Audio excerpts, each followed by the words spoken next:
Let's talk about our next receiver, another player with NFL bloodlines, Michael Pittman Jr.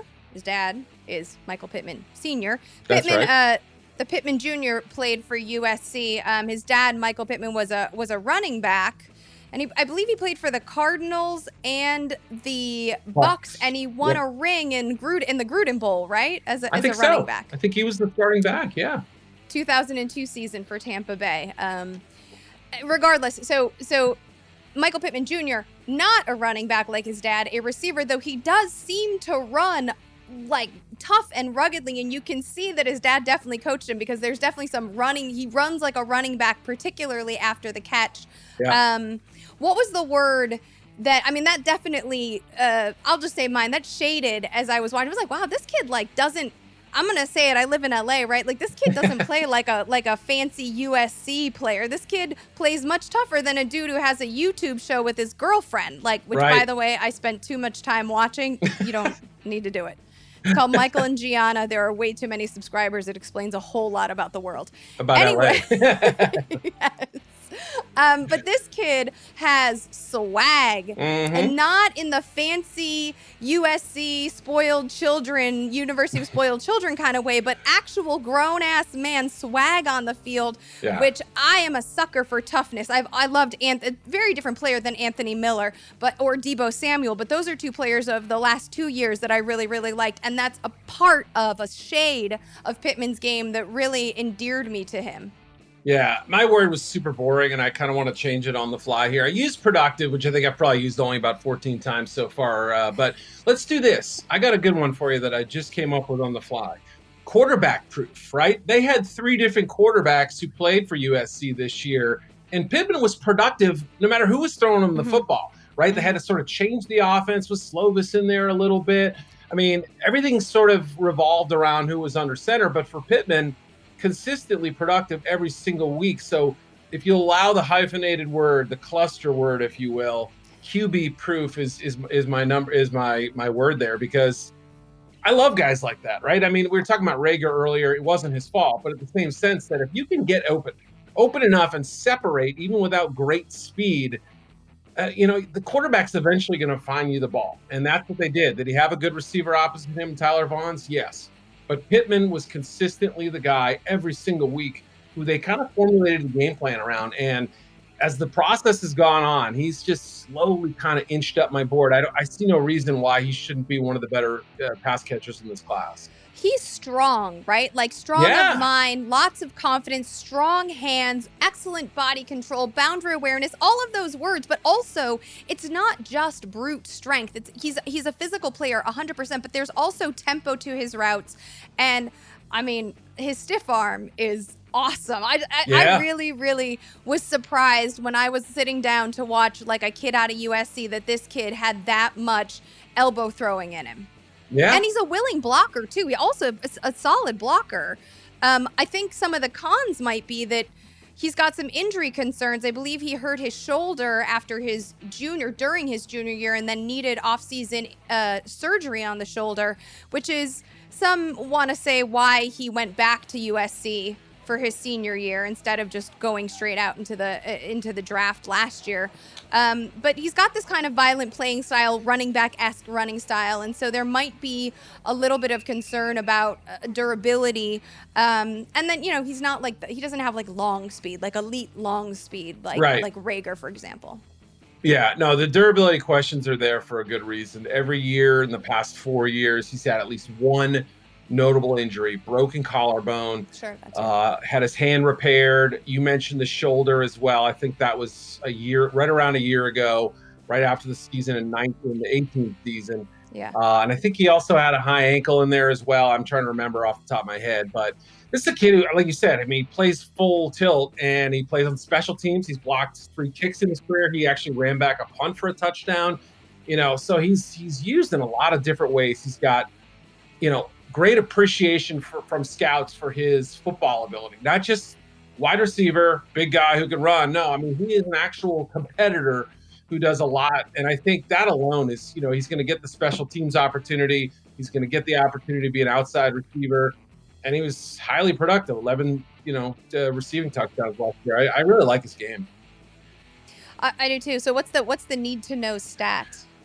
Back to that reliability factor. He caught 4 or more passes in every game in 2019. You think, okay, that's not too great. But if you're thinking about fantasy football terms, a reliability factor, right? Who would you rather have? Like, Derek Mason, I used to draft the guy like in the 15th round every single year and get points every single week out of him, right? Because he'd catch 6 balls for 65 yards and every 3 weeks he'd have a touchdown. To me, I was fine with it as my last receiver I'd play because I knew he was going to produce every single week. 4 or more catches. I don't care who you are. That's impressive. And he passed the 104-yard mark on 5 separate occasions. So again, this is a team that cycled through quarterbacks, didn't have the most, consistently productive offense, but here's a guy just making plays every single week. So I love that about him. He's got a really high floor from a fantasy perspective and from a real life one too. We love high floor phrases. We love that phrase in fantasy. High floor is a perfect way to encapsulate this guy's potential. I wrote down that he dropped just 2.8% of his career catchable targets. That's a stat from PFF. Right. Yep. So again, the reliability situation here. Durability might affect his reliability, but when he's on the field, he produces like a man. And your comp, I gotta say, I love your comp. Oh. I did not go with it because I was like, well, I can't say this. This is my favorite receiver comp that we have done all 3 episodes. Really? Yeah, I love it. I'm impressed with myself. Jeez, thank you for that. Yeah. I went out, granted, he's not quite as tall. We're talking about a guy who was one of the longer receivers in the NFL during his heyday. But I watched the Utah game, and then I watched one more after that. I want to say it was maybe the Arizona State game. He made a couple plays downfield where you saw the extension and the ability to separate not just with speed and quickness, but with length. And I thought, that dude looks like Vincent Jackson to me. Remember the old North Colorado receiver, 3rd-round pick, and then went to the Chargers and had, kind of became a star for a while. He was a fantasy revelation for a few years there. So, another guy who had some injury issues over his career, but was a spectacular player during his heyday.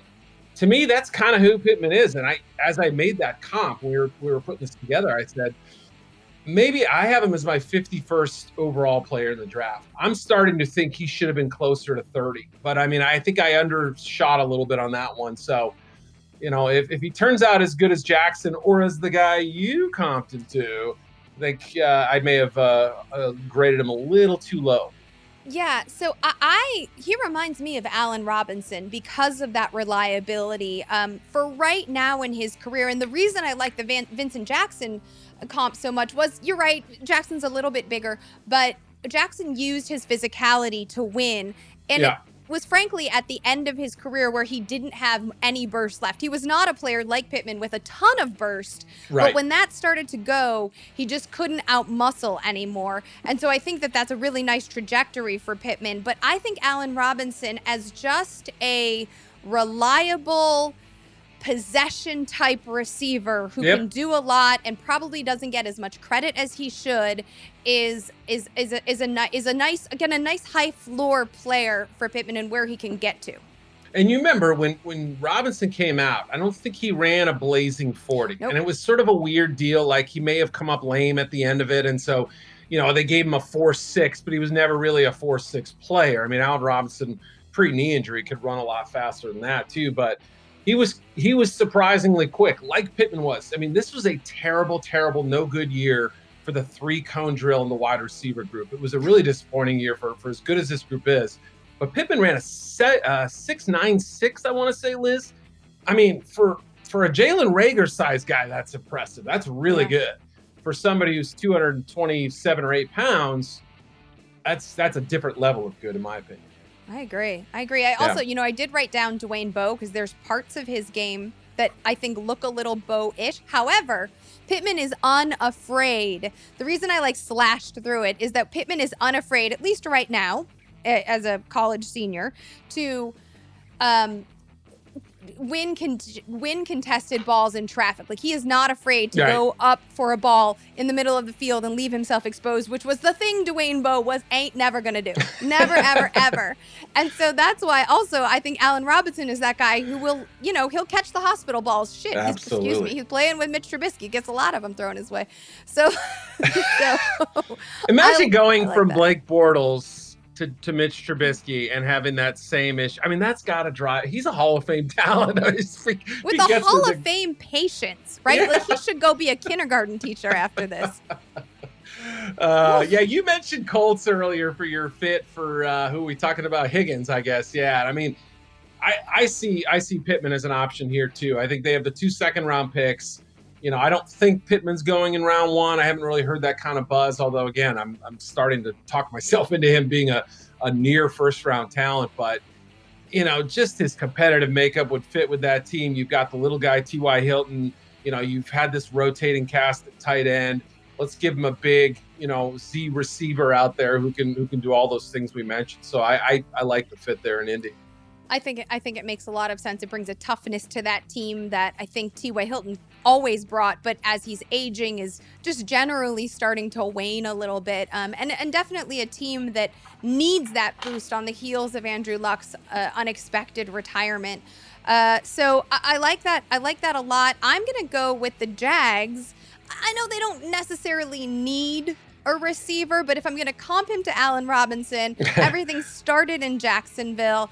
And they do have a 42nd pick in the second round. Now, I hope that Pittman doesn't fall that far, because I do think, as I said when we opened the show, that, one of these receivers, well, this is him, the one that has first round potential, but is in such a deep class that he's going to fall to the second round. I think any other year, Pittman would have been a first round selection. And so I do think maybe the Jags can get lucky and grab him if he's still available in the second round. Yeah, I mean, look, just for the Jaguars, just get good players. Like, don't worry about fit. Don't worry about, Pittman is absolutely somebody who, don't worry about the fact that, you've got these other guys. I'm with you 100%. They're clearly rebuilding. They have a ton of draft picks.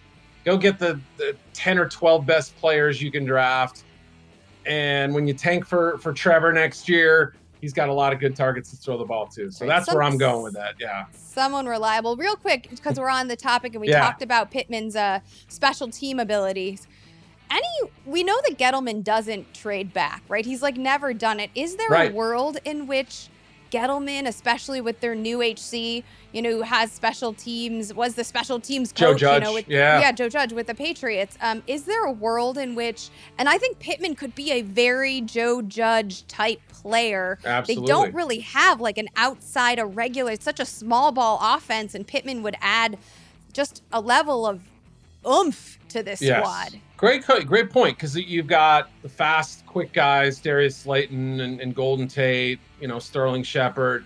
You don't really have any kind of physical presence off the top of my head. I mean, unless you want to call Evan Engram a wide receiver, in a tight end's body or whatever. But yeah, I mean, that's it. I think you're right. That's a team that absolutely should consider him early in the second round.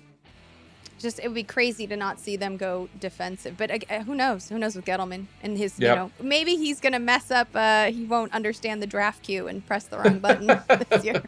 I would not put it past him.